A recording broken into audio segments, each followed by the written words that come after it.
All right, guys, we had some technical difficulties there last time around. I'm going to try and do this video again. I decided to do something a little different this time. Usually I do like a recap of the season and everything, but this time around I decided to do best move, worst move. So that way you can get better. I'm going to tell you where you went right and why you're not in the championship. This video right off the bat, not going to include myself and Tony Sr., as obviously we made all the right moves because we're in the championship. So there's nothing really to be said about that. So let's kick it off with Jared. Best move. I had to kick this all the way back to the draft, and I'm thinking drafting Tyreek Hill in the second round wound up being his best move of the season. He passed on, listen to this set of running backs he passed on: Kenyon Drake, Austin Eckler, Chris Carson, Todd Gurley, and James Conner. You were correct, Jared. Tyreek Hill was the right selection. Great pick, great move, and it started your season off very, very well. Now, worst move. I think you guys all know where I'm going to go with this. It's why I'm doing Jared first, because it was the worst move of the season, bar none. Arguably the worst move in the history of our league. Trading Aaron Jones for Christian McCaffrey. That one's going to go down in history. CMC played one game. One for Jared. Aaron Jones went on to be the RB5 on the season. So Aaron Jones was an absolute beast. CMC didn't play. That's why we don't trade for injured players, guys. So that's something you can work on in the future. I won't trade for injured players. Or if I do trade for injured players, I'll at least get the handcuff. Maybe that's a novel idea. Now, John Vetri. I had to dig deep for best move and worst move for John. John didn't do hardly anything this year. He did next to nothing because he knew I was going to take it seriously this year, so he knew he had no chance. So I'm going to say best move, and arguably the only good move John made all season, was picking up Jalen Hurts last week. He's a fantasy monster already. I want this guy on my team next year. Jalen Hurts is an absolute fantasy stud muffin. I suspect he's going to be the QB1 this week against the Cowboys. Worst move, drafting Ezekiel Elliott 6th overall. Now, hear me out. John claims to be a Florida State Seminoles fan. Well, who went 7th overall? Dalvin Cook, who is the RB1. John claims to be a Seminoles fan, but he's really a Cowboys fan. There is no logical reason other than Cowboys fanhood to draft Zeke Elliott over Dalvin Cook. And don't BS me that you thought that they were going to be close this season. No, they're not. They're not. Dalvin Cook is a much better running back. He's always been a much better running back. Zeke is a guy that's gotten worse every year of his career. Did you think he was going to wake up after he signed a huge contract last year and have a career year this year? Come on. Stupid process, bad draft pick. Don't just blindly follow the rankings or blindly follow your Cowboys fanhood. Tony Pollard looks like he's better than Zeke. That's okay, though. I'm sure John will be lining up again to draft Zeke again next season because that's just what John does. He drafts Zeke. That's it. Now, Reese.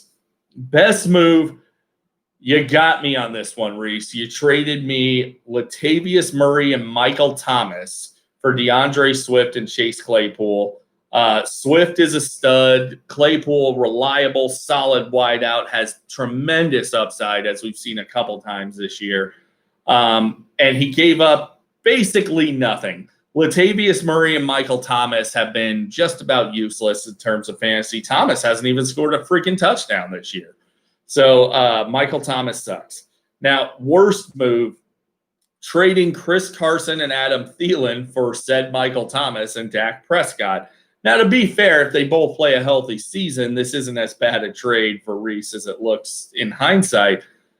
But they didn't. So here we are. Reese was stuck wearing the dunce cap on that one. Got roasted on a trade by the new guy.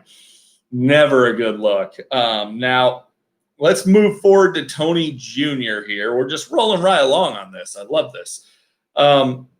Best move, drafting Davante Adams over Josh Jacobs, Joe Mixon, Michael Thomas, and Miles Sanders. Those were the picks directly after Davante Adams. It was not a lauded pick at the time. We laughed at it. We thought it was a stupid selection. Davante Adams wound up being a dominant force at wideout this year. Great selection. It started Tony's team off with a bang. Now, worst move. Tony cut TJ Hawkinson for Evan Ingram. But let me tell you what the worst part about this is. I was doing some research on this. So Tony cut the TE4 for the TE18, and that's fine. But Tony woke up on a Monday morning at 6 o'clock in the morning to make this move. So Tony went out of his way to make a plan. The first thing I do when I get up, I'm going to pick up Evan Ingram and drop TJ Hawkinson. Yikes. You wonder why tight end has been a black hole for you? Maybe don't drop a surefire top 5 guy and you won't have these issues. Now, Justin was one of my favorites to review. He best move, absolutely spit roasted Reese on the Thomas Dak for Carson Thielen trade. We covered that earlier, though, so no need to dwell.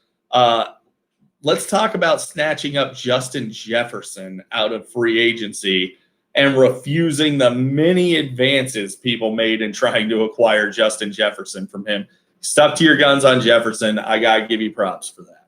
Now, worst move, being completely unwilling to move off of any player that ever scored a fantasy point for his team. Seriously, I thought Tony Jr. was bad about this, but Justin showed me that he's just an amateur.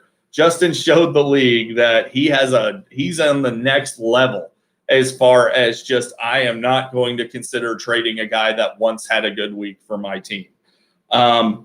But since that's not actually a move, that's a non-move, let's talk about a move. How about trading away Antonio Gibson for Tom Brady? Gibson went on to be the RB11. Now, mind you, that's with missed points. In terms of points per game, he's the RB6.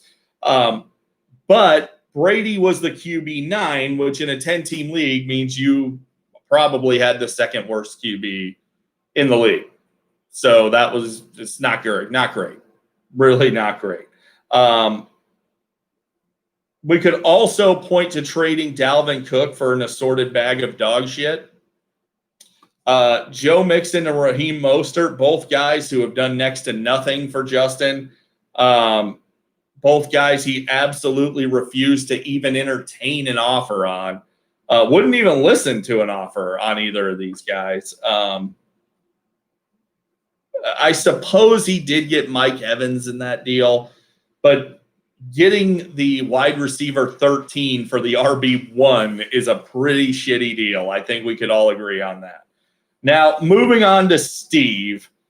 Best move, I got to give it to Steve on this one, and I'll give you some context here in a second, but trading Mark Andrews for Darren Waller, even money, you got me. And the reason you did, so while Waller is the tight end 2 on the season, and Andrews has not been a bust. He's the tight end 5, but there is a large production gap between the two. Look, I was desperate for a win. I was 2-3 at the time. I wanted to get back to 500, and Waller was on bye. So Steve stepped in and took advantage and made a trade that made his team better for the rest of the season. And this is something I think the rest of you could learn from. It was a savvy move by Steve. He took the hit that week, but his team was better for the rest of the year. Worst move. Now, this was tough because there were a lot of things I could point to with Steve. But worst move was showing up to the draft and actually thinking you had a chance. No, but seriously, let's go with, how about we talk about dropping Aaron Rodgers, who has a pretty good shot at being the number 1 player in fantasy this season. He's only 4 points behind first place in total points. But what makes this even worse is that he cut Aaron Rodgers for Cam Newton, the QB 22 on the season. just ahead of, or just behind, behind Drew Brees, who literally missed a month. I'm not sure it gets much worse than that. But let's talk about how it could potentially be worse than that. Steve would be playing for a championship right now had he not asked me to play Justin Herbert over Lamar Jackson. I even told him that I thought Lamar was the play. He didn't want to hear it. That's fine. I played Justin Herbert. You lost. Now Tony Sr., the more deserving player, is in the championship, and we're going to have ourselves a hell of a championship now. So I'm glad you're not there, because I would have just bitch smacked you down like I do every time I play you. At least now I have some competition in the championship. If it would have wound up being Steve, I think we all know that I would have taken that thing down pretty easily.